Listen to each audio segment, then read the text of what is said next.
Siyanibingelela nonke balaleli egameni leNkosi uJesu Kristu. Makube kini umusa nokuthula okuvela kuNkulunkulu uBaba wethu naseNkosini uJesu Kristu. Izwi leNkosi uJesu Kristu leli olalele njengamanje. Izwi leNkosi uJesu Kristu lapho sishumayela khona, sifundise, siphinde sihlole imibhalo engcwele ngokwentando kaNkulunkulu kwindodana yakhe uJesu Kristu oyinkosi nomsindisi. Sizocela kubo bonke abantu ababukele nabalalele njengamanje ukuthi sonke sibe namaBhayibheli ukuze sonke sizofunda kanye kanye sihlole imibhalo kanye kanye njengoba sishunyayezwa nanjengoba sifundiswa ukufinyelela eqinisweni eliyindlela neqiniso nokuphila izwi leNkosi uJesu Kristu. Kulabo abalalele emva kokulalela abafuna ukubhabhadiswa egameni lika Jesu Kristu, nalabo abanembuzo mayelana neBhayibheli, nalabo abanofakazi uJesu Kristu esekunikezile ubufakazi ukuba ubuthule kuzo zonke izindlebe eziyimisele ukuza ebungcweleni nakwinhlanzeko yezwi enguKristu Jesu oyinkosi nomsindisi. Ukuba nixhumane nathi kule mniningwane esoyishiya njengamanje, ngizoqala nge-email address ethi izwilenkosi.ujesukristu@gmail.com, izwilenkosi.ujesukristu@gmail.com, no my cell phone number, no my WhatsApp number la uzokwazi ukuxhumana nathi khona ethi 066 566 9245, 066 566 9245.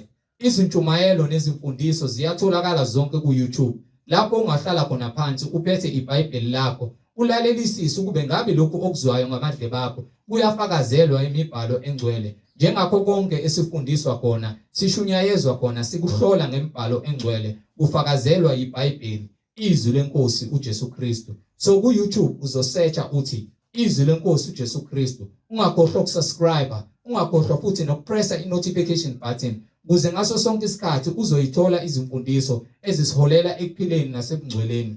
Ungakhohlwa nokusharisha ilink nezihlobo zakho, ikakhulukazi bonke labo ohlanganyela nabo ngaso sonke isikhathi manihlanganyela nithi niyamdumisa uNkulunkulu ngomoya nangeqiniso, ukuze wonke umuntu ahlolisise imfundiso asuke eshunyayezwa ngayo efundiswa yona ukube ngabe iyafakazelwa yini izwi leNkosi uJesu Kristu njengakho konke esishunyayezwa khona kufakazelwa imibhalo engcwele izwi leNkosi uJesu Kristu. So sharisha ilink nezihlobo zakho uthi izwi leNkosi uJesu Kristu. Ake sigobise amakhanda, sivala amehlo, sicele kuBaba wethu osezulwini yena ongcwele. Baba wethu osezulwini, malingcweliswe igama lakho, umbuso wakho mawufike, intando yakho mayenziwe emhlabeni njengasezulwini. Usiphe namhlanje isinkwa sethu semihla ngemihla, usithethelele amacala ethu njengoba nathi sibathethelela bonke abasonayo. Ungasingenise ekulingweni kodwa usindise kokubi, ngokuba umbuso ungowakho namandla nobukhosi uJesu Kristu uyinkosi nomsindisi. Amen.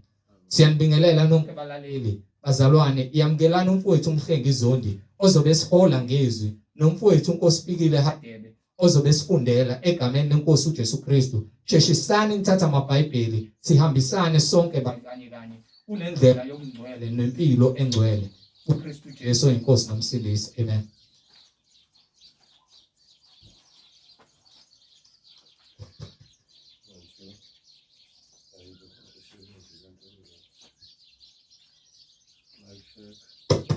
Mic check, 1 2. Mic check, 1 2 1 2. Amen. Siyanibingelela bazalwane egameni leNkosi uJesu Kristu, umnini mandla onke, inkosi yokuphila. Leli izwi leNkosi lapho khona sishumayela, sihlole, siphinde futhi sambule lokho kwambulekayo ngamandla kaNkulunkulu egameni lika Jesu Kristu. Siloke sithule bona ubufakazi ngalo iBhayibheli ukuthi munye uNkulunkulu ongenamphelezelo, ongenambonisi, ongenayo eduze kwakhe nongaphambi kwakhe, uzimele. Siyambonga uNkulunkulu ngabaprofeti bakhe abangcwele nangabapostoli bakhe abangcwele abaliphatha izwi kaNkulunkulu kwaze kwaba sekugcineni, babuthula ubufakazi njengokuba uNkulunkulu ebayalile. Siyambonga uNkulunkulu ngendodana yakhe yona yodwa ayithumele emhlabeni ukuba izoba umhlatshelo nesibuyiselo sethu kuNkulunkulu ngayo. ukuba uNkulunkulu usithandile ngaphambi kokusekelwa komhlaba ukuba sithole ukuphila kuye siphile njengokuba efuna sibe nokuphila okuphakade. Uyasho ke uJesu kwincwadi yaJohane lapha kusahluko 10 ngithi uverse 11 noma uverse 10 ngifuna nje uverse 10. Incwadi kaJohane isahluko seshumi ivesi leshumi. Yes. Isela kalizi kungengokweba nokubulala nokubhubhisa. Mina ngize ukuba babe nokuphila babe nakho ukuchichime. Nayo ke intando kaNkulunkulu ukuthi sibe nokuphila sibe nakho ukuchichime. Ngabe lokuphila sikuthola kanjani na? Uthi uma umuntu ezwa amazwi ami engawalondi angimahluleli lowo mina. Ngiphe lo ncwadi isahluko 12 kaJohane verse 47. Incwadi kaJohane isahluko seshumi nambili. Yes. Ivesi lamashumi amane nesikhombisa. Yazi ayikho into emnandi njengokushumayela izwi lenkosi. Akulona ibandla lami noma ibandla leli esiliqambile. Uma sike emzimbeni kaKristu sisonke sizofunda izindlela zikaNkulunkulu. Yabo nje izwi lenkosi njengoba sishumayela. Mesikhuluma sithi vula incwadi. Njalo mengizoshiya into noma sengiyishile into ngifuna incwadi noma ngikutshela ukuthi ikhona eBhayibhelini. Yini ngokuba lithi iBhayibheli kufanele kube umuqa phezukomuqa. Kube isiyalezo phezukwesiyalezo. Bese ngithinte lapha nalapha ya. Yiwona lokho kubalekile. Okumele ukwazi uma uza la kuthini ukuthi uzongena eBhayibhelini. Mawuzweza ushiba izandla zakho uzofike udunyelwe. So kumnandi mawuzofuna ukuzofunda indlela zikaNkulunkulu uze neBhayibheli lakho khona ungalazi. Ukuduke nje sikhuluma uzubuza uqhawe umuntu oseceleni ukuthi itholakala kuphi lencwadi. So sekukhombisa umoya ingcwele ukuthi awumazi. So ngalo glory to Jesus Christ. Hallelujah, glory to God. Glory to God. Usuke sekukhombisa ukuthi awumazi. Efuna ukuthi wena uyazi lencwadi le. Khona bekukhulunywa ngayo uzomazi. Glory to God. Oh Jesus Christ. Khona bekhuluma ezokunyakazisa. Uthi umoya ophilisayo. Umoya mawuphilisa kusho ukuthi wena fanele kumazi umoya. Umoya okholwa nguye fanele kumazi lo moya. Uzoyo kanjani ukuthi uyakholwa kepha umazi umoya? Besifundisa ngeBhayibheli izidumpoti yani. Into enza ukuthi sihlale eBhayibhelini ngokuba sifuna ukukhombisa abantu ukuthi emabandleni nathi sashunyayezwa ivangeli leqiniso. Abafundisi benu abahlale eBhayibhelini. Bayantanta emoyeni njengokuba usuka wena ukubona ikhasi lesihlahla ngene emanzini intanta emoyeni.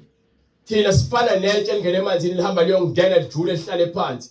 Singena eBhayibhelini sifuna ukujula sihlale kulona. Ngokuba lisekelo lokuthi thina sikwazi ukuthi sifinyelele kumazini umoya ingcwele. Uzomazi kanjani umoya ingcwele ungalazi iBhayibheli? Wazi amavesi ambalwa athize. Hlezi ngikukhuza lo moya. Bazalwane, kahleni mo. Glory to God, kahleni.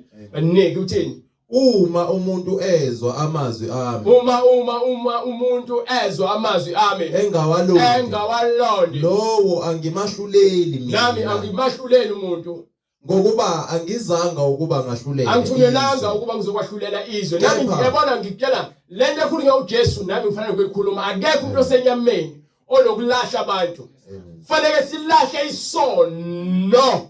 Silwa nesono. Ngoba yini ithi incwadi lapha yana ke kwincwadi yamaHebheru sahluko 12 ngifuna verse 2 lapho khona izokutshela ukuthi yini ekumele silahle ukuze size enkosini. Yini ethandela kangaka kumuntu imbamba akakwazi ukuphefumula. Glory to God banike. Incwadi yamaHebheru isahluko seshumi nambili. Yeah Jesus.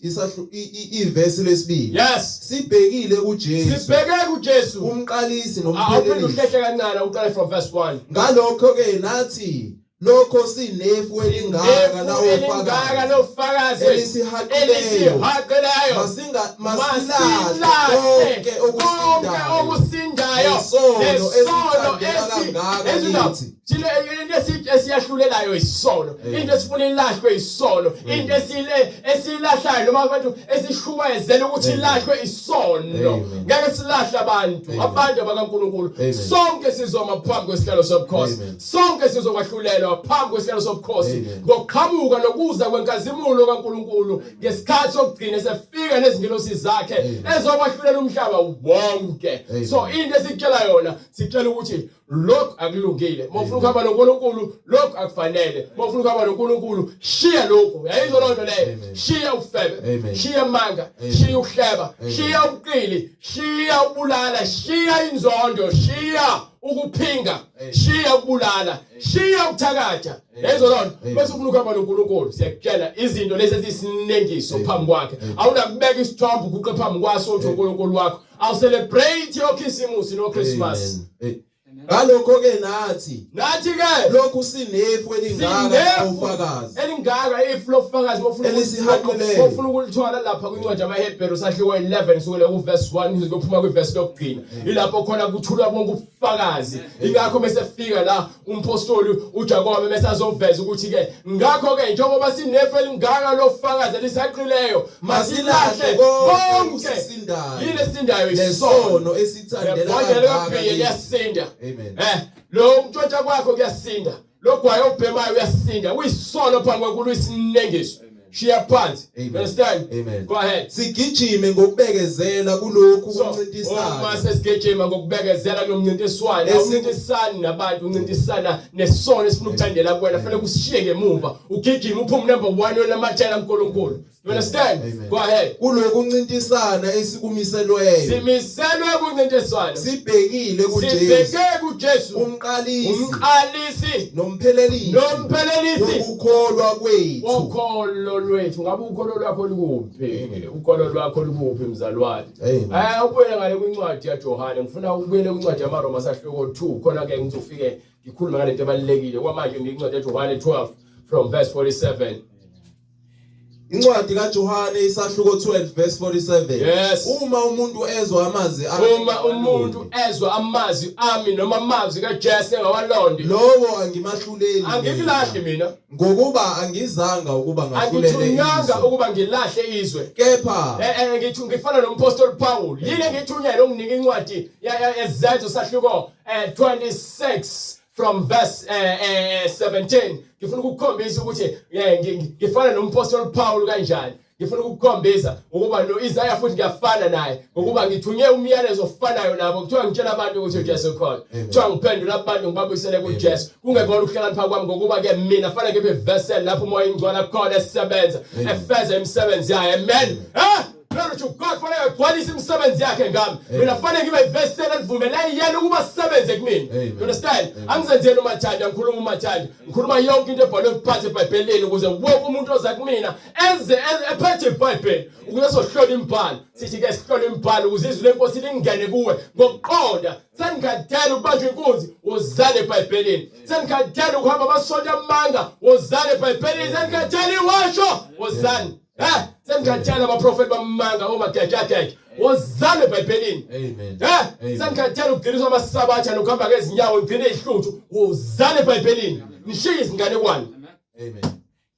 Incwadi yezenzo chapter 26 verse 17 Yes. ngikophule esizweni nakwabezizwe engithumela kubo Yes. ukuvula amehlo Ukuthi ngithunyelwe ukuvula amehlo abo abo ukuba basuke ukuseke basuke ebumnyameni baphendukele ekukhanyeni basuke emandleni obumnyama kaSathane baphendukele kuNkulunkulu baphendukele kubani baphendukele so kuNkulunkulu yona message leyo yona myalezo engunikiwe lobo njengoPaul nami ngiyafana into eyodwa ayigiki angena umpostoli angena umprofeti nginceke nje yaphizwe lona ngilinikiwe ukuba ngidlulisele kunina ngilibuyisele ekukhanyeni ukuba ke lithi iBhayibheli ke asibambene nenyama negazi yapha simpi kamoya awunginike lencwadi yaseEfesu sahluko 6 from verse 11 to verse 12 and 13 and 14 uphinde unginike incwadi yesibili yaseKorinte sahluko 10 from verse 4 Gijima bra ugijime Nkosi.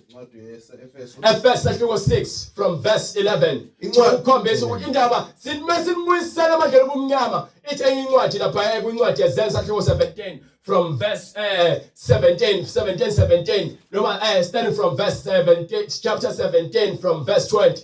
Incwadi yezenzo chapter 17 starting from verse 20. Yes. Ngokuba uletha izindlebeni zethu okuthile okungaziwayo. Ngiletha izinto abantu abangasazazi selifile ivangeli abantu manje sebeyathuka mawushumayela wambula imbhalo walolu hlobo bacabanga ukuthi mhlambe wena wenza komlingo. No, ile nto ekuthiwa umoya ingcwele. Umoya ingcwele uyamnyaka kulawo omfunayo. Uthi ke lapha kwincwadi ngizobuyela kule ncwadi nginika incwadi yezenzo sahluko 5 from verse 32.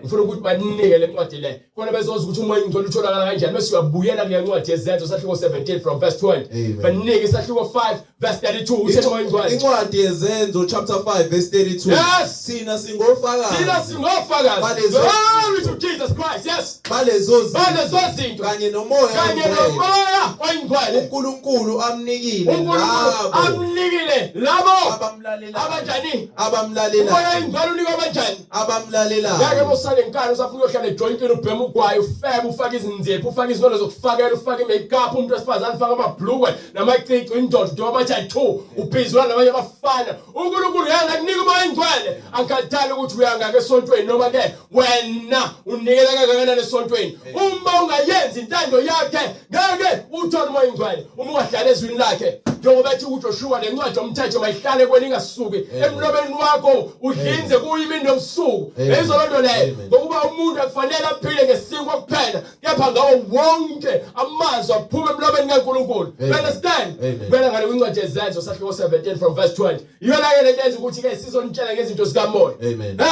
Go ahead. Incwadi yezenzo chapter 17 verse 20. Yes. Ngokuba uletha izindlebeni zethu okuthile okungaziwayo ngalokho sifuna ukwazi ukuthi lokhu kungaba yini. Yes. Ngokuba bonke abase Athene nabafokazi abakhe khona babengazili bazisi ngokunye kuphela ngokukhuluma nokuzwa izindaba ezintsha izindaba ezintsha indaba ezimnandi ethi encwadi ke lapha kwincwadi yamaRoma sahluko 10 from verse 13 ethi ke babusisiwe labo abashumela indaba ezimnandi onginike lo ncwadi leyo incwadi yamaRoma sahluko 10 from verse 13 bese emva kwaloko ubuyele ngale ncwadi yezenzo sahluko 17 from verse 21.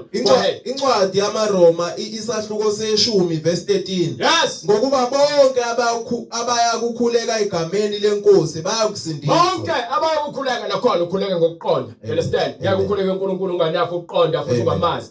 Go ahead. Kepha bayakukhuleka kanjani kuye? Bayakukhuleka kanjani ke? Abangakholwanga nguye na. Bayakukholwa kanjani abangezwanga? uNkulunkulu enze intando yabo abafuna ukwenza intando kaNkulunkulu. So ke abakhona labo bantu labo. Uthi umunye umbhalo lapha ayambhema nje impumputhi uJesu semvula amehlo sebembuza abafarisi ukuthi ke hey ubona kanjani seke esethi ke nawe uyisona abafarisi bathi kuyisoni kanye noJesu athi ke siyazi uNkulunkulu ukuthi akayizi umthandazo yezoni. You understand? Kusho iBhayibheli. So ngeke ke manje uzona ke uNkulunkulu ukuzwa kangcono ngoba nakuhamba ngemoto kanti uhamba izinyanga nabathakathi uhamba abathandazi uneziwasho ucela ngazo ukuze uthole lezinto eziphathekayo ohleli nazo endlini. Ngeke uthi wena ke uNkulunkulu ubusisile kanti wena ukwazile lo msebenzi ugwazele wena ulalile ngomzimba wakho dayisa ithempeli kaNkulunkulu uthola umsebenzi neposition entsha bese lokuthi uNkulunkulu uyabuza umthandazo wakho wena uyindodana noma ke uyindodakazi kaSathane ngokuba ke wenza izinto zobumnyama ukuze ugcwalise inkanuko yakho bese uvike ngegama likaJesu njengamaprofeti bamanga. Go ahead. Kepha bayakukhuleka kanjani? Bayakukhuleka kanjani kuye bengakholwanga? Abangakholwanga kuye na. Yes. Bayakukholwa kanjani? Bayakukholwa kanjani? Abangezwanga kuye ngaye na. Bayakuzwa kanjani? Bayakuzwa kanjani? Kungekho oshumayelayo na. Yabona ngintshela nje emasontweni niphatha amabhayibheli athapha amabhayibheli asehlala emafonini naloma phone busy menihleze emasontweni niyakhetha uzulala esontweni kwesinye isikhathi uthi ukhona esontweni ngokuba yini umoya ingcwele akekho lapho ibandla likaSathane kulikhanda kulimela umfundisi kugcwele izilonda ubomvu kuze kuyophuma ezinyaphansi kwezinyawo ibandla lonke liyagula ngenxa yomfundisi kusukela ekhanda kuze kuyovala emsileni. Go ahead.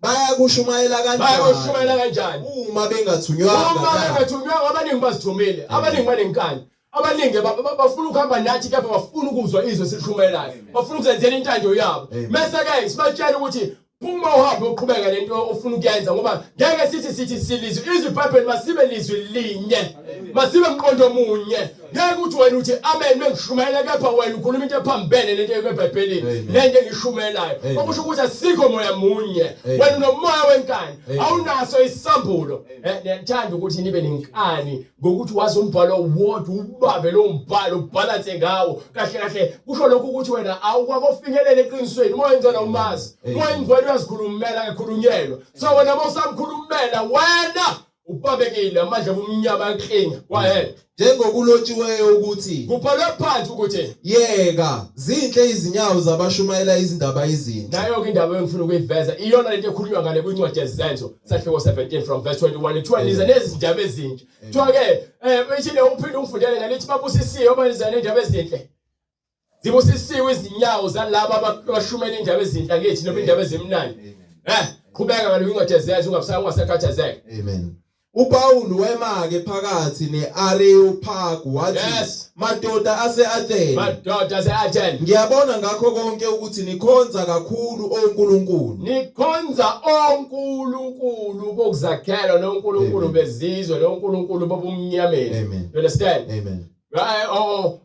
Ngokuqonde lento le kukhona imimoya khona uNkulunkulu bokuzakhela bale emhlabeni ingakho khona izithombe zabantu ekuthiwa uNkulunkulu noma uJesu thina siguqe phambi kwezithombe futhi asisifoni isithombe somuntu noma sesilwane ezothiwa ke isilwane leso noma umuntu osymbolizer uPaul ukuthi usondeza kuNkulunkulu asithi mesithandaza asithi yethi Maria asingeni uJesu Kristu uyena osifundisa ukuthandaza so mesithandaza fanele ukubiza igama lika Jesu Kristu uthi konke sicela egameni lakhe uyakwenza ubaba so ufunani uMaria amen ufunani uMaria amen wayithi yethi Maria ocobileyo amen maka Jesu uma uNkulunkulu manje uMaria ahleni bo wahe ngiyabona ngakho konke ukuthi nikhonza kakhulu uNkulunkulu ngokuba kwathi ngihamba nikhonza oShebe nikhonza omama nikhonza olehanyana nikhonza oPope oFather nithi oFather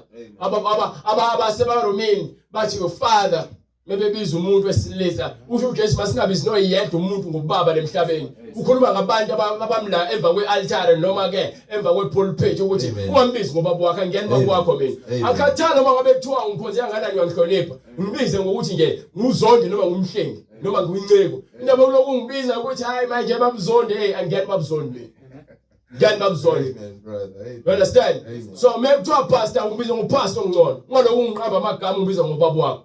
You understand? Go ahead. Ngokuba kwathi ngihamba ngibuka izinto enizikhonzayo ngafumana nealtara okulotshwe kulo ukuthi elikaNkulunkulu ongaziwayo. So ani please nisukela uNkulunkulu engabazi nani. Abangenamlando, abangenabufakazi. uNkulunkulu nje abavela esikhaleni. Abasanda kuvela.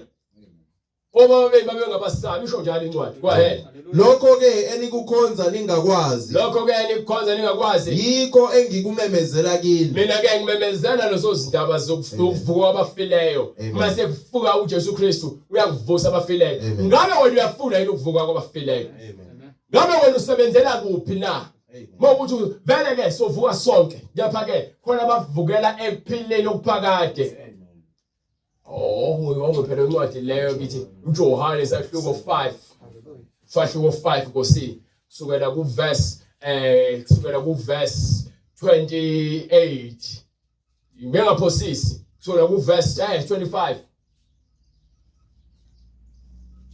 incwadi kaJohane isahluko sesihlanu ivesi la25. Yes sir. Ngiqinisile ngithi mina isikhathi siyeza sesikhona namanje isona isikhathi lapho abafileyo beyakulizwa izwi lendodana kaNkulunkulu abezwayo bayakuphila ngokuba njengalokhu uyise nokuphila ngokwakhe kanjalo uyiphile nendodana ibe nokuphila ngokwayo. So manje ke uNkulunkulu uphila kwendodana uNkulunkulu umoya uyaziphilela ngokwakhe kepha ke ukuze afike kuthina ufike ngendodana manje usenike indodana inyama ukuphila yizolonto leyo go ahead brother ngokuba njengalokhu uyise nokuphila ngokwakhe kanjalo uyiphile nendodana ibe nokuphila kwayo uyiphile amandla okwahlulela uyiphile amandla okwahlulela ngokuba indodana yomuntu ukuba indodana yomuntu ningamangali ngalokho ngokuba isikhathi siyeza lapho bonke abasemathuneni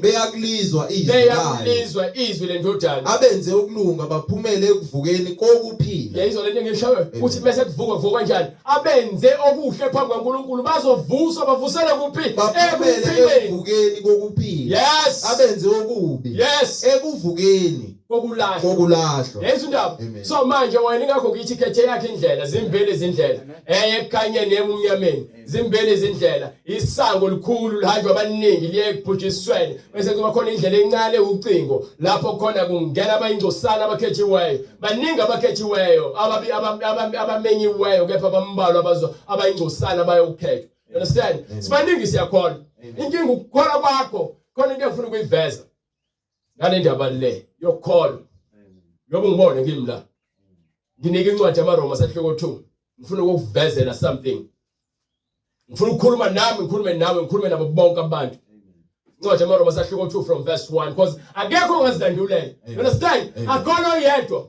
ingakho ngilwa uma ngiwele esonweni ngiyakhala ngikhalisisa okukhalisisa ngempela yini ukuba ngiyazi ukuthi mina sengilazi iqiniso before siqhubeke nale ncwadi ukuba ninika incwadi glory to God incwadi yamaHebheru sahluko 10 from verse 26 ngifuna ukukhombisa ukuthi uma sengilazi iqiniso bese ngona mina lithi iBhayibheli akusekho mhlatshelo ukekho mhlatshelo nje sekuyintukuthelo kuphela nomlilo ozoqeda thina amaphika nkani uma singezwe izwi laNkulunkulu go ahead incwadi yamaHebheru isahluko 10 verse 26 ngokuba uma sona ngamabomu emva kokuba sesamukele ukwazi kweqiniso sesamukele yayizwa indaba khona umehluko kophathi kongazi uthi awulazi izwi ungcono wena usho njalo uncwadi yalokho athi lowo obengalazi izimvimbo yakhe ekifana nalowo beselazi izwi izoqina imvimbo yalowo bese uzojezisela ukuthi wena uwone sowazi lapho lo bengazi uzoshawa ngezinga lakhe longazi kwakhe you understand so manje angikwazi ukuthi hayi lonke kazangena esihogweni ngoba nayi uyena wayengazi no lishe iBhayibheli kwincwadi ukuphela incwadi le iyona incwadi esahluko incwadi yamaroma sahluko 2 from verse ngifuna lo ncwadi uyibambe bese uqedele incwadi ede ngithi ivule manje amaHebheru 10:26 bese uyabuza ufune incwadi yamaroma sahluko 2 from verse 7 no qala kule ncwadi le yathi uyivulile manje yamaHebheru 10:26 ufuna uyifunde iphelele amen ngokuba uma sona ngamabomu emva kokuba sesamukele ukwazi kweqiniso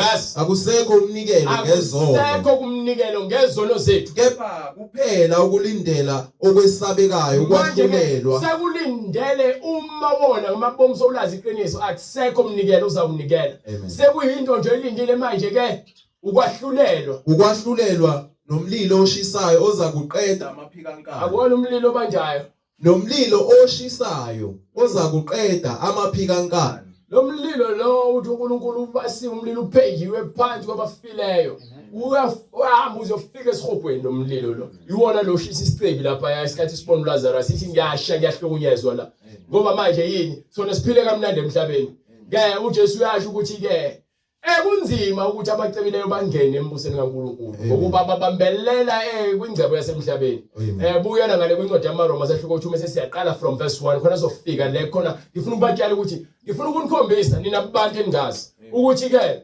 uma umuntu engazange amazi uJesu noma engazange amazi uNkulunkulu uyokwahlulelwa kanjani ngoba ngiyiphathile lonto so ngifuna manje ivele iphelele khona uzothi ukhuluma nomuntu ebuza ukuthi manje umuntu engazezwe ngoJesu kuyokuthi wani uyobe somtshela ngeBhayibheli amen go ahead incwadi yamaroma isahluko sesibili ngiqala kuyivesi lokuqala ngakho awunakuzilandulela wena muntu so angimina uqobo lwami anginakho ukuzilandulela noma ungubani owahlulelayo noma yabo njengoba ngimla angahlulela abantu ngahlulela isono so nami leso sono uma ngahlulela leso sono mase ngiyasenza mina anginakho ukuzilandulela ngadala kuba ngishumela ngize ngijuluke kuze kwemanzi phansi uphenduka abantu abayizinkulungwane ngabe mina iqobo lwami ngihleli nezweni ukhile phela ilongo amen ngokuthi angihlala ezweni mina indaba yami ayikho ngishumayele esihogweni amen emva kokushumayela kwami konke seqedile ukushumayela bese kuthi ayihamba ke endaweni esabelo sakho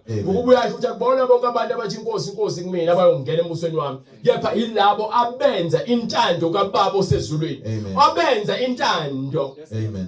So intando kaNkulunkulu simele ukuyazi siyenze so ukushumayela kwami akungenzi mina ukuthi ngibe safe ngathi ngigcwele nabanye abantu ngifanele ukulwa lempe efanayo nalento oyilwayo ukukholo understand isono sikhethi thina ke simla emva kwepulpit isono singifuna kakhulu mina isono wasifuna ukuthi ngivale lo mlomo wami omkhulu oshaya zonke izono zika Satan. You understand? So manje sifuna ukunginqa isono uSathane usebenza ngayo yonke indlela ukuze mina angivale umlomo ngingeze ukuma la nginike ubufakazi ngamandla kaJesu. You understand? Noma kuthiwa ubhlungu kangakanani ngizoma la.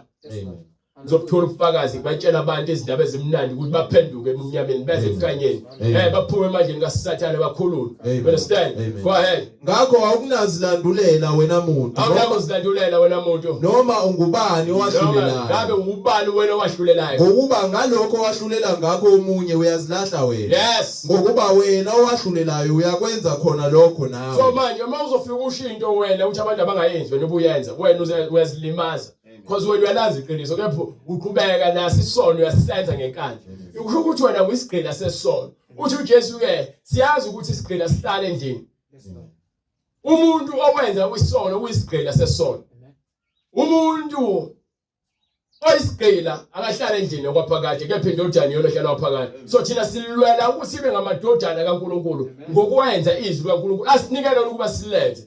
Go ahead. Amen. Siyazi ukuthi ukwahlulela kukaNkulunkulu ngokweqiniso kubehlela abenza njalo. Yes. Ucabanga lokho yini wena muntu owahlulela abenza okunjalo ukukwenza nawe? Ukukwenza nawe. Ukuthi uyakubalekela ukwahlulela kukaNkulunkulu na? Uyakubalekela yini ngokuthi ushumayelile phela abantu bangayenza into kepha wena uyayenza wena. Amen. Manje uyakubalekela ukwahlulela kuNkulunkulu ngoba phela wahlulela ngeqiniso akakhethi.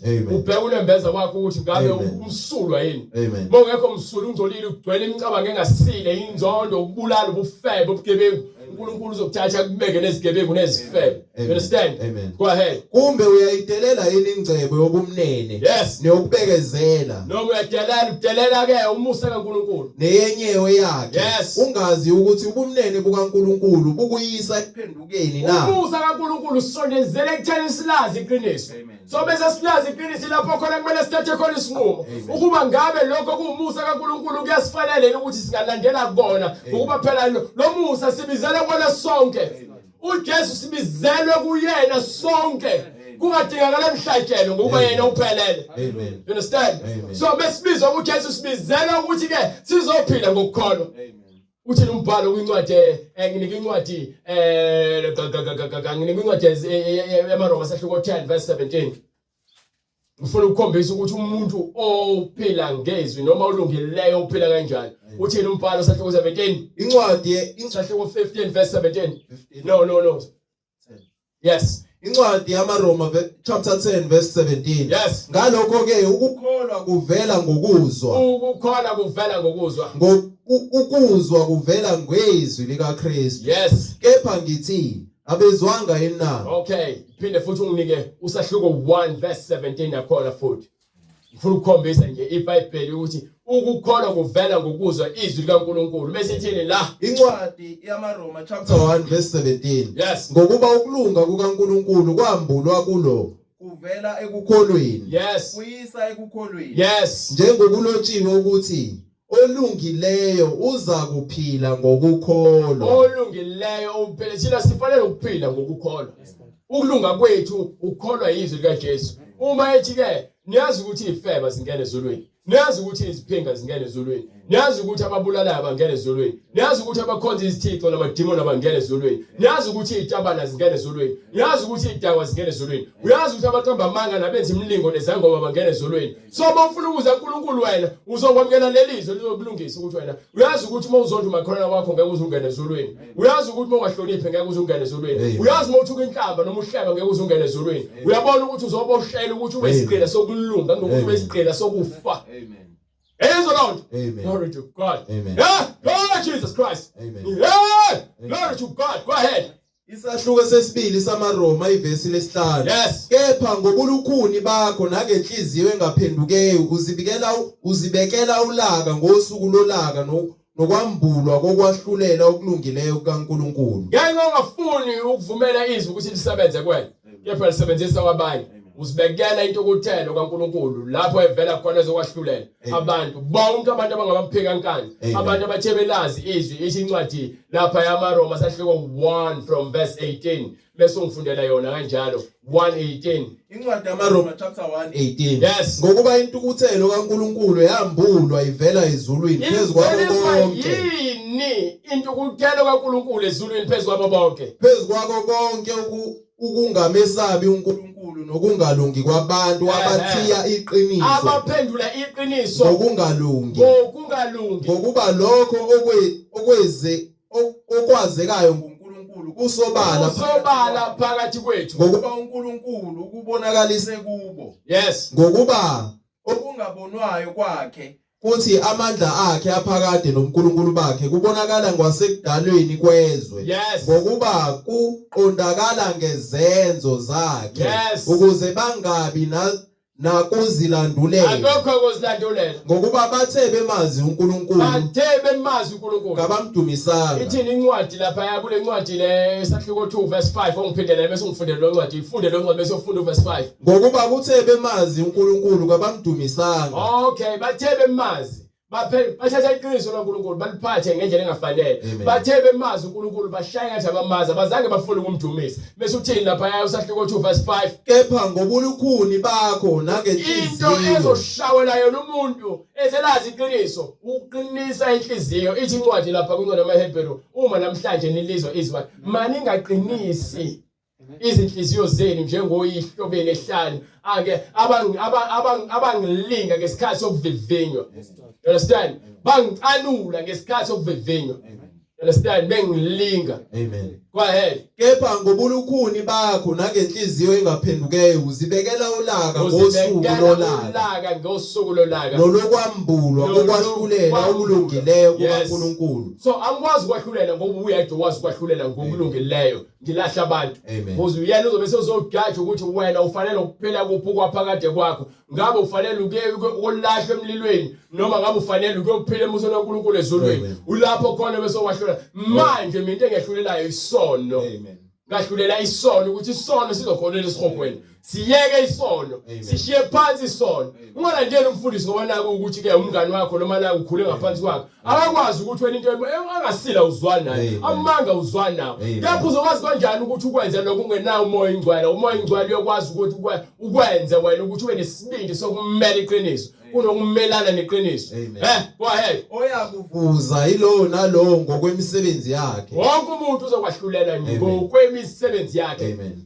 Labo abafuna ngokukhuthazela ekwenzeni okuhle inkazimulo nodumo nokungabhubhi bothola ukuphila okuphakade. Bonke abafuna impilo yokuthula nenkazimulo kaNkulunkulu nokungcwele bayothola ukuphila okuphakade. Kepha labo abanombango, kepha labo abanenkani nabanenzondo abanombango bebanga izikhundla bebanga yonke into engasile le bengalaleli iqiniso bengafuni ukwamukela ivangeli belalela ukungalungi belandela izinhliziyo zabo zobumnyama bothola ulaka nentukuthelo. Intukuthelo isihogo futhi akusasona lesihogo sekuyichibi lomlilo.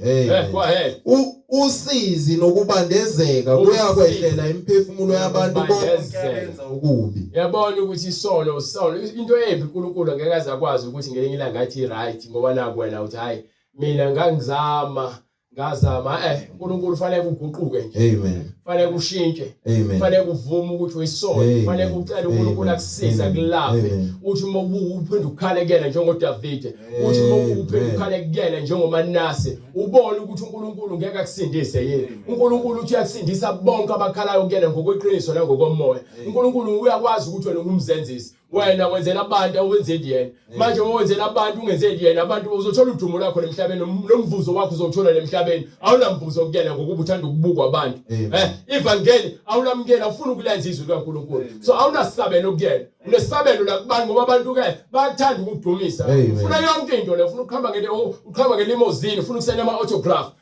ufuna ukuba usaziwayo, Amen. ufuna ukuba umuntu odunyiswayo abantu Amen. babuke phambi kwakho, Amen. wena uzandela ukuthela kwaNkulunkulu ngalokho uziphakamisa kwakho. Amen. You understand? Amen. Uphiza uzibhiqa nge-makeup ngoba ufuna abantu bakuthande bakubone. Amen. Umoya ofebe lo nomoya wenkanuko. Uphiza ugqoka impahla ezibizayo ezicobezelayo ezibukhazi ufaka amaphefuma anuka abangumsindo ugunta izitayela ufaka amawasha abizayo uhamba uqholoka emgaqweni udrive imoto ufuna ukubukwa uyayisearch imoto yakho ukuze ibonakala ihlukile nezinye izimoto akubona ukubona ukuthi wena uthanda imoto yakho wena uthanda ukubukwa wena. Amen. Ukhazi ulanga ngokwasemhlabeni ufuna abantu bathande wena. Amen. Amen. Umvuzo wakho lemhlabeni. Amen. Lokhu bonke abantu babukela ngazi mina ngifuna ukufana no brother Sibuno noma lo Bhuti Sibuno ngifuna ukufana no brother Joe embuke nje naye i-time elidala kepha ngazi ukuthi umjida yabona bekhuluma nathi ngazi ukuthi ngiyomfana omncane yena akafuna ukuthatha indawo yakhe ukuthi abe ubaba. Ingakho mama bamanje bengasakwazi ukukhulisa amadodana, ingakho mama bamanje bengasakwazi ukukhulisa amadodakazi abo ngokuba yini abafuna ukuguga. Bagqoka amathathi emgaqweni bapitshwa. Amen. Obaba bagqoka izikindi emgaqweni baveze amadola ashobene namadola ashuphashile. Amen. Abafuna ubobaba. Amen. Babhizi basukela ingane ezincane ezingane ingane zabo. Amen. Yini asakhe isimilo. Amen. Amen. Asakhe isimilo. Amen. Amen. Lokho nibhizi ngicifela ingane amehlo sendize nesini nifaka amafozi nifake namazinyo acobezelayo ngoba nifuna uguga. Amen. Anifuna uguga. Amen. uNkulunkulu uzothi amngena lokho ikona. Uyakudaya izinwele. Uyawula ukugunda izitayela umdala lokubhizi wenza izitayela ekhanda. Amen. You understand? Amen. Go ahead. Usizi nokubandezeka uyakwehlela imphefumulo yabantu bonke abenza ukubi. Go ahead. UmJuda kuqala nomGreki So futhi. laba kuthiwa ke amaJuda nomGreki futhi umJuda kuqala izolona. Yabona abantu abakhethwa kwathiwa bayabaphathizwa uNkulunkulu lawo angalamkelanga balahla ngokungafuni ukulamkela izwi. UmJuda kuqala nomGreki futhi. Kepha inkazimulo nodumo nokuthula kubo bonke abenza okuhle. UmJuda kuqala nomGreki futhi. Ngokuba akukho ukukhetha umuntu kuNkulunkulu. Akakhethi buso bamuntu uNkulunkulu. Amen. Go ahead. Ngokuba bonke abonileyo. Bonke ayimake lalela ke lese siyafika ke manje la kuvutho ndaba. Bonke abonileyo bengenamthetho kusho ukuthi ke awulazi iBhayibheli. Amen. Awukazi uzo ngoJesu. Amen. Wonile. Amen. Wole kanjani untshontsile. Awadlwengula. Walala ngaphambi komshado. Amen. Unomona, unenzondo. Wabulala, uyahleba. Amen. Inhliziyo yakhe igcwele ukungcola. So uNkulunkulu ufuna abantu abalungile. Ufuna abantu abalungile waziyo ukuthi ukulunga yini. Amen. Yabona uAbraham wabelwa ukulunga ngenxa yokukholwa kwakhe kufika izwi kungazange kube khona umuntu ozomenzela isibonelo. Izwi leNkulunkulu elamlonda wathola ukuthembeka waze wabizwa ukuthiwa umhlobo kaNkulunkulu. Yini ngokuba ukukholwa okufunakalayo. Azange azamkele indaba yokusika ijwabu nokushisa kwezilwane kuqala. Waqale wamkela ukukholwa mzwane kuthiwa vuka uhambe ezweni elithize. Wahamba. Indaba zezithembiso lezo ziqhamuka kamumva zo Isaac. Qhamuka kamumva. Indaba yejwabu iqhamuka kamumva. Into yokuqala ukuthi kufike izwi. Bese lifikile izwi ukukholwa ukuthi uyalamukela yini izwi. Ukuba izwi lona elamholela ekutheni ke asike ijwabu ngaphandle kwezwi kangeke kwenzeke lokho. So into efika kuqala yizwi. Kholwa yizwi kuqala. You understand? Amen. So indaba zokuthi ke ligcina amasabatha yenza lonto nisika amajwabu. Ithi incwadi. Incwadi ngithi incwadi ngingaphosisi glory to God. Incwadi yamaroma ithi incwadi yamaroma sahluko 1 ithi verse 28 and 29 ifuna ukufundela yona. Incwadi yamaroma chapter 1 verse 28. Yes. Nanjengalokho bengakunakanga ukumazi uNkulunkulu. No ngiyatholisa. Nginika incwadi yamaroma sahluko 2 una verse 28 angithi. Yes. Yes, ngifuna 28 and 29. Amen. Incwadi yamaroma chapter 2 verse 28. Yes. Ngokuba umJuda akakusiye onguye ngokubonwayo. So umJuda iBhayibheli manje. Khona amaJuda ngokwenyama. Khona amaJuda ngokukhona. So thina bezizwe esikhethiwe asewona amaJuda ngokwangaphandle ngokwenyama. Kepha singamaJuda ngokwenhliziyo. Amen. nangokomoya. Amen. You understand? Amen. Ngoba sikholwa yizwi elanikwa amaJuda. Amen. So nathi siyafana nabo ngoba kufanele sikholwe yizwi abanikiwe. You understand? Go ahead. Ngokuba umJuda akusiyo nguye ngokubonwayo. Yes. Nokusoka akusikho ukubonwa enyameni. So lento le abantu abangazili lutho laba abalekhayo ukuqonda. Bathi hayi iBhayibheli amaJuda yabona ke balithi ke umJuda ngena wenyama wena usacabanga ngokwenyama. Sesinikwe izwi samaJuda. Amen. Ngumjuda, glory to God. Jesus Christ. Amen. Ngumjuda. Kodwa umJuda yilowo onguye ngaphakathi. Ngimjuda kuphi? Kodwa umJuda yilowo onguye ngaphakathi. Ngumjuda. Angena umZulu. Amen. Angena umZulu. Angena umZulu. Ngumjuda. Amen. Understand? Amen. So manje wathula manje wazi ukuthi ngumjuda. Ngoba ngamukele izwi lamaJuda. So manje ngokomoya ngumjuda. Uyangibona ngaphandle ungazi ngalengelo ungazi ngake phakathi ngumjuda. Go ahead. Kodwa umJuda yilowo nguye ngaphakathi. Yes. Nokusoka kungokwenhliziyo. Asasoka amajwabu manje sijabuliso ukuthi usoka ijwabu. Sesisoka manje inhliziyo yakho uyiyekisa isono. Understand? Uhlukana nemisebenzi yenyama. Lapha ke lithi iBhayibheli kwincwadi yaMaroma sahluko 5 isahluko 8 from verse 5 sahluko 8 from verse 5. Incwadi yaMaroma chapter 8 verse 5. Yes. Ngokuba abokwenyama banaka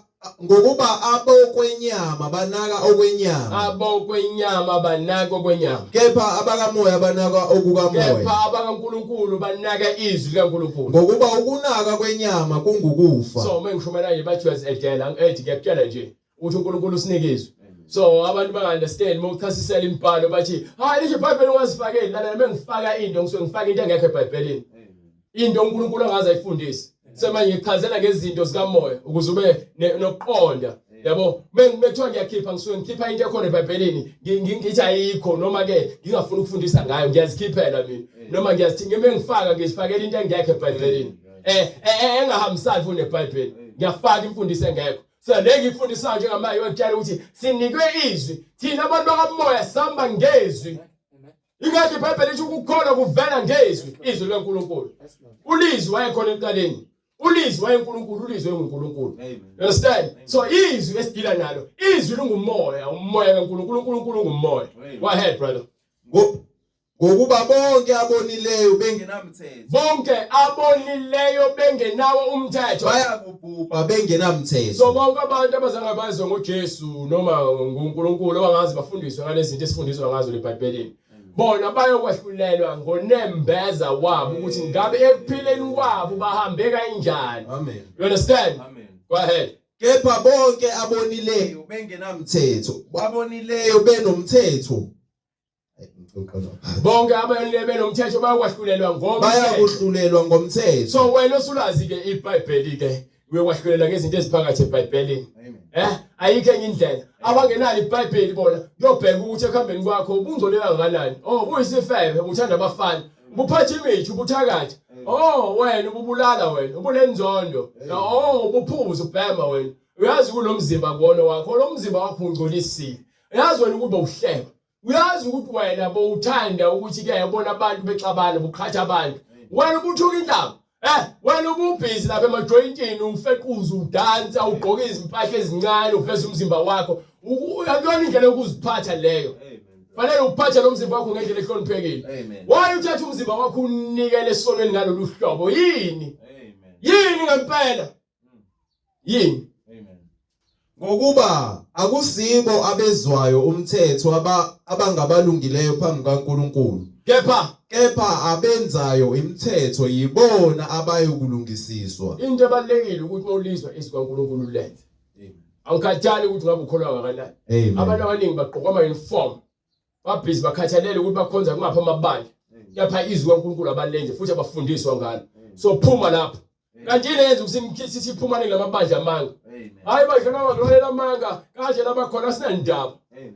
Sifezele wayophisa leBhayibheli. iBhayibheli umuntu wesifazane emezokhuleka uNkulunkulu noma eprofetha makamboze ikhanda lakhe. Lithi indoda mezokhuleka uNkulunkulu noma izoprofetha mayingambozi ikhanda layo. Futhi indoda kufanele ibe nezinwele ezinde. iBhayibheli lithi umuntu wesifazane angaluki. So wena mawuzofika uluke uphinde uhamboza ikhanda mokhuleka uphinde ugqoka iqebhezana uphinde ufaka amacici uthi usindisiwe. Usindiswe ngayiphi indlela?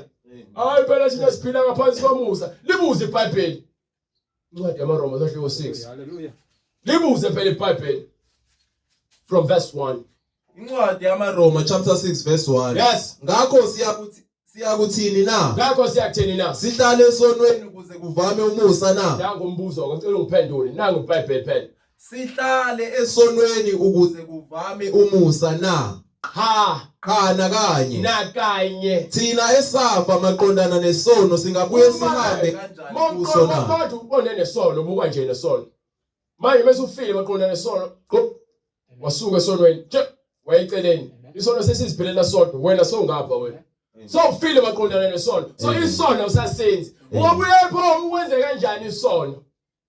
Thina esafa maqondana nesono singabuye sihambe kanjani kuso na? Yes. Kumbe anazi yini ukuthi na sonke sabhaphathiselwa kuKristu Jesu sabhaphathiselwa kuko ukufa kwakhe na? Abantu abaningi basindisiwe kepha kaze babhabhadiswe.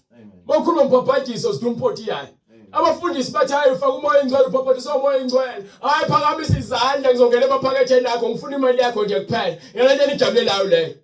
Methiwa ke fanele kufundiswe ngemfundiso yobhabhadisa ungene ngaphansi kwamanzi uvume izono zakho ukuze uthelelwe amacala akho bese ke uyakwanikwa isiphiwo sikamoya engcwele. Aniyazi lonto leyo. Nina nje njalo uzokuthi hayi mina ngaya esontweni mina kuKristu. Usindisiwe. Usindiswe yini? Usindiswe kuphi? Usabhiza ufuya isono. Ukhipha izisu. Ushaya indlwabu. Utanga utshwala. Ubhiza uyaphinga. Amen. Usindiswe kuphi? Amen. Amen. Ubhiza usenza izinwele uyaluka. Saphendla ubuso bakho uthi usindisiwe. Umosha isikhathi sakho. Amen. Udlala ngesikhathi sakho akuyona insindiso leyo. Usathana olubambile ngamaketanga. Understand? Intwana kaNkulunkulu osifazana akaligqoki ibhlukwe. Never. Akagqoki ibhlukwe. Akagqoki futhi i-string. No. Akagqoki nje i-stomach out ahambe veze i-cleavage umntwana kaNkulunkulu. Umntwana kaNkulunkulu akahambe egqoka isikhindi leminyaka efuna ukuveza imithwebe yemilenze yakhe egqoka ama-vest esiveza namakhwapha akhe. Umntwana kaNkulunkulu ngisho kuthiwa wesilisa ufaka amacici ngisho emabeleni akho.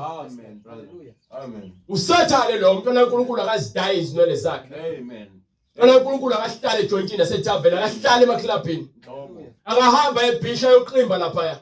Akahamba ayokusuka ngespeech lapha buka abantu eveza ubunqunu bakhe. Ngoba yonke lonto iletha inkanuko. Amen. Hallelujah. Isono izincwadi yamaLeviticus ithi lapha kwincwadi 19:27 obani le khona ke lithi ke kadani ningayenzi abantwana benu ukuthi ke babe homahosha. Ningabahoshisa abantwana benu. Ngokuba izwe liyakugcwala ukungcola ungifundele. Amen.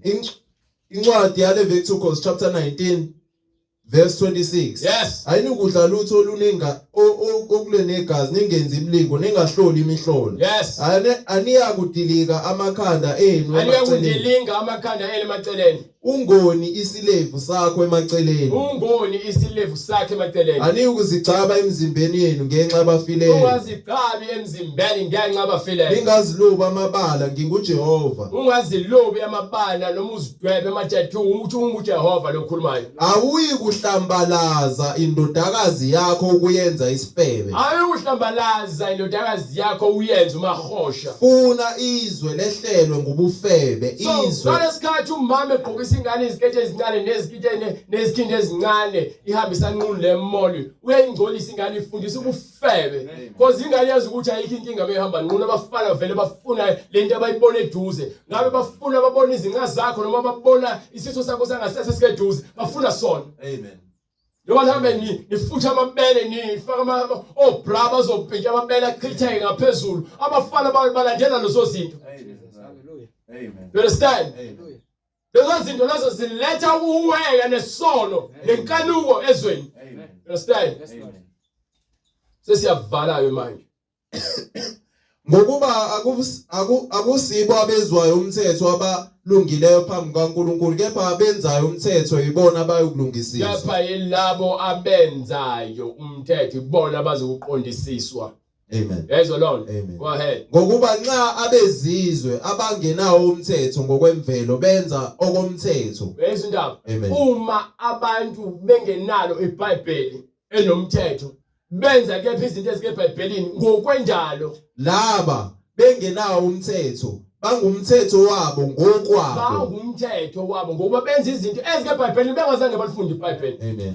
Yeah. Babonakalisa ukuthi umsebenzi womthetho ulotshiwe ezinhlizweni zabo. Umsebenzi womthetho ubhalwe phansi ezibhebhezi enhliziyo zabo. Nonembeza wabo uyafakaza naye. Yes. Imicabango yabo imangalelana noma ivunana. So uma ukuthi imicabango yabo iyamangalelana noma iyavunana, ilapho khona kufakazela ukuthi lento yenza vele njalo uma wenze into embi ulahla unembeza wakho nesazelo senhliziyo yakho ukuthi yabo lo engikwenzayo akulungile. Ubonana ukuthi ukwenze ekuqasheni noma ungafuni ukubona noma usebenzisa amaqhinga ukuze ukwenze lokho. Yini ngoba uyayazi leyo nto leyo kunembeza wakho ukuthi ayilungile. Amen. Amen.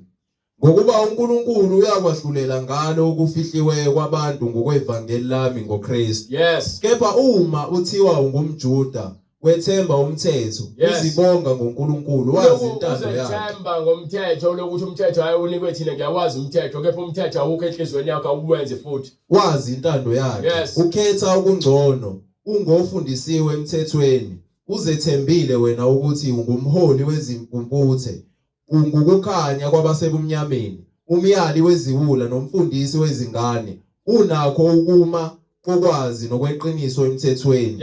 Wena ke ufundisa omunye. Mina ke njengoba ngifundisa abanye abantu awuzifundisi wena na. Nami uqobo ufanele ngifunde. Wena oshumayela ukuthi akungebiwa. Uma ngithi ngwantshontshe mina pho ngitshontshelana. Uyeba na. Wena othi akungaphingwa uyaphinga na. Uma ngithi abantu bengaphingi pho mina wayi ngiphinga mina. Wena owenyanya isithombe uphanga ithempeli na. Mina ke ungithi abantu abangahlabi ehlabela izithombe kepha mina nami ngibhizi ngihamba izangoma ebusuku nabaprofeti lezinyanga ngifuna abathandazi ngifuna ukuthwala ngifuna ukuhlaba. Amen. Wena ozibonga ngomthetho udumaza uNkulunkulu ngokwenqaba umthetho na. So manje lokho uziduduza ukuthi umthetho uyawazi kepha ufuna ukwenza izinto ezikemthethweni. Ngokuba igama likaNkulunkulu liyahlanjalazwa phakathi kwabezizwe. Uyabona lento yabuhlungu lento. Amen. Tole ukuthi igama lika Jesu Kristu eligeqela phansi ngenxa yabantu abenza ububi phambi kwabantu bezibiza ngamakhola begqoka ama-uniform belo begabisa ama-uniform babhizi bamnogwayi babhizi bamnotshwala babhizi babambene emakhoneni babhizi benza izinto ezizohlambalaza bafake izinzipho bafake inzono zokufakela basindisiwe. Asivumi lonto leyo. Entindisweni intindiso ivuma ngokuthi wena ushiye izinto zomhlaba ezikhazimlisa wena nempakamo enhliziyo yakho uzehlise ngaphansi kwesandla sikaNkulunkulu kuba uyena ozokuphakamisa egcineni.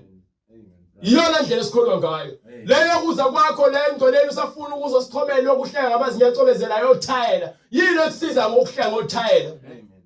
Amen. Yini ekusiza lokhu ufuna ukufaka ama-chain asho ukuthini? Amacici asho ukuthini? Lero nto oyifaka ayisho ukuthini? Lo nto oyenza ekhanda lakho isho ukuthini? Amen. Buza phela ukuthi kusho ukuthini? Lokho kwenzayo kusho ukuthini? Makuthi kugqamisa wena noma kuhlobisa wena noma kufuna ukuveza wena kunomoya wenkanuko kuloso senzo sakho. Umuntu osifazane noma umuntu wesilisa osindisiweyo akathi beshutha ayishaya izithombe aveza ulima konkoze. Amen. Akacifihlo futhi. Amen. Lokho kukudelela. Amen.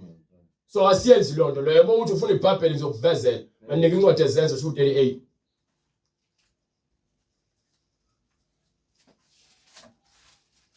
Zenzo 2:38. Incwadi yezenzo chapter 2 verse 38. Yes. uPetru wayesethi pendukani. So yilowo nalowo ufuna ukuza enkosini azohamba noJesu lithi iBhayibheli makaphenduka. Yilowo nalowo wabhaphathizwa egameni likaJesu Kristu. Ungene emanzini ubhaphathiswe egameni likaJesu Kristu. Kukho konke ukuthethelela kwezono zenu. Kukho konke ukuthethelelwa kwezono zethu. Khona niyakwamkeliswa isiphiwo sikamoya ongcwele. Sinikwa isiphiwo sikamoya oyingcwele. Ngokuba isithembiso ngesenu nabantwana benu. Senu sabantwana benu. Esabo bonke abakude bonke inkosi uNkulunkulu wethu ekubabili. Inkosi uNkulunkulu wethu ekubabiza. Amen. Wafakaza nangamanye amazwi. Wafakaza nangamanye amazwi amaningi wabayana wathi zisindiseni kulezi zizukulwane esiphambene. So mawufuna ukusindisa wena uzoza kuJesu. Ngeke kuloko ubheka abantu unaka izinto eziningi. Uzoza kuJesu ngenhliziyo yakho evuma izono zayo ukuze wena usindiswe. Kulabo afuna ukubhaphathiswa egameni likaJesu Kristu. So cela basithumelele imininingwane yabo. Basithinte kule nombolo lo ibona ku screen. nalabo abanobufakazi ngamandla kaNkulunkulu nabanemibuzo basithumelele egameni lika Jesu Kristu. Siyambonga uNkulunkulu ngalesikhathi ukuba senzele umusa sikwazi ukuma la sithule ubufakazi ngegama lakhe sishumele indaba ezimnandi zokuza kwenkosi uJesu Kristu nokuphenduka kwethu ezolweni ukuze siphile impilo sithole impilo yokuphila yaphakade. uJesu Kristu inkosi. Osivala umkhuleko Brian. Baba egameni lenkosi yethu Jesu Kristu, Baba wethu osezulwini, malingcoliswe igama lakho, maliqhubeke njalo Nkosi libe ngumlilo ushisa yonke imiseda robumnyama, lingukukhanya uNkulunkulu namandla elikhanyisa kuzo zonke indawo ezifileyo naziyo izindawo ezimumnyama. Siyabonga Nkosi uJesu kuba wena uzile ukukhanya, ukuba izimpilo zethu Nkosi bezithunjiwe ngamandla obumnyama, wazithumba wena, wazithumbela uNkulunkulu, wasikhulula ebugqilini bokwesono, wanika abanye Nkosi izipho ngezipho, abanye abapostoli, abanye abavangeli, abanye abaprofeti, abanye Nkosi wabapha iziphiwo ngeziphiwo. Siyabonga uNkulunkulu namandla, siyacela Nkosi izwi lakho libe isando lihlakaze Nkosi konke ukuqinelwa kwamakhanda Nkosi, kwabo bonke ukulutheka kwezinhliziyo zethu sithu Sathane azama ukusithumba Nkosi, kuba singalaleli imiyalelo yakho, singagcini izimiso zakho ngaphakathi kithi. Siyawakhulula lawo magedango Nkosi egameni lenkosi yethu Jesu Kristu sisemhlabeni, ngokuba sikhululiwe nasezulwini. Nathi siyavuma uJesu Kristu uyinkosi nomsindisi. Siyacela Nkosi izwi lakho liqhubeke njalo lihambe zonke izinkalo zomhlaba, njengoba ulithumile ukulalike kuwo wonke amagumbi omhlaba, lifeze umsebenzi walo, kuba yiloyo naloyo lamukelayo aphenduke abhabhadiswe ngegama lenkosi uJesu Kristu amukele ukuphila. Wena wedwa uyingcwele uNkulunkulu namandla, uhlezi esihlalweni sobukhosi. Mayenziwe intando yakho iqhubeke njalo usohole emoya engcwele, silizwe ilizwi lakho, silenze ulobe imiyalelo yakho ngaphakathi kithi, kungcweliswe igama lakho lona lodwa elingcwele uKristu Jesu oyinkosi nomsindisi manje naphakade. Amen.